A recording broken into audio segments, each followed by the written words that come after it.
Yan ang bagong unit natin na ipo-full wave. Suzuki X4. Humihi ng supply ng kuryente. Kaya ito ipo-full wave mga guys. Ito ang kanyang, kinalas ko na nga pala ang kanyang stator. Ito. May gagalawin tayo din eh. Kailangan i-full wave. Yan, nakalas ko na. Yan. Gagamitan natin ng soldering iron para fix.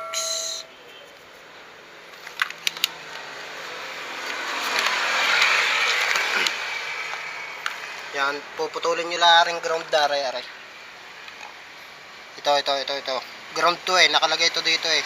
Nakasama sa tornilyo. Yan, nakasama yung ganyan. Nakatornilyo yung ganyan. Puputulin natin to. Tapos, ito. Yan, itong dilaw na ito. Ito. Dilaw yan, kumupas lang. Diyan natin dudugsong. Diyan natin kakat natin. Tapos ito, ikakat. Paglalagay tayo ng wire, iiksila eh. Yan, nakaganyan yan. Ihinang natin yan.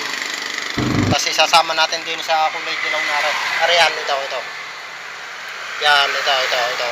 Yan, ito yan, kulay dilaw. Okay, gagamitan natin ng soldering iron. LED. Yan, putulin na natin.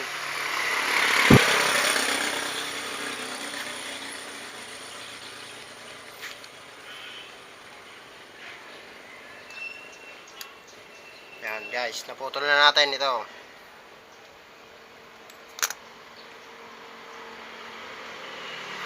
Tapos kikis-kisin nyo yan para dumikit ang ano.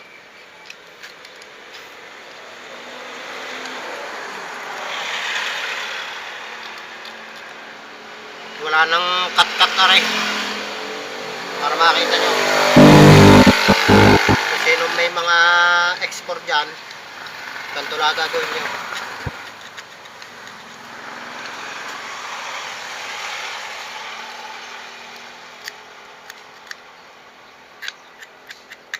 Dinilaan pala yan sa Vinci Motor Shop.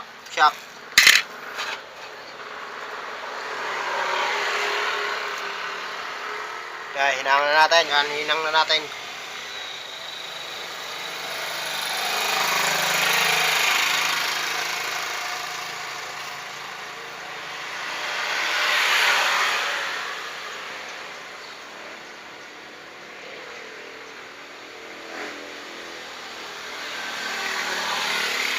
Yan guys, nakahinang na.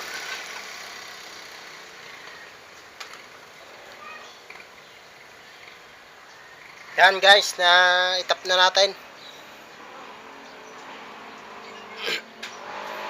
Ito nga pala yung light coil. Ito yung light coil yung nilagyan natin ng tape. Yan yung light coil. Tapos ito yung ground. Itong nasa ibabang na to. Tapos dinugsongan natin para may dugsong natin din sa dilaw na galing light coil. Yan, ganyan lang kasimpleng mag full wave na to, itong X4 na ito.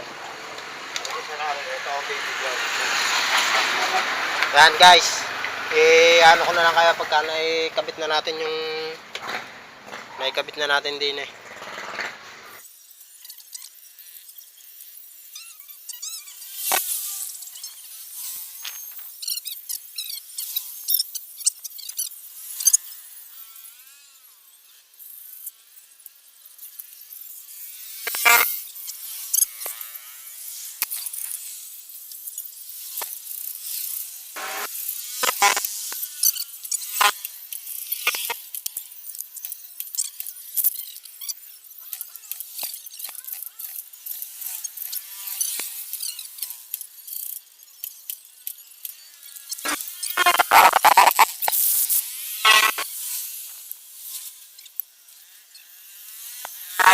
Ito, check na natin na rin kung meron.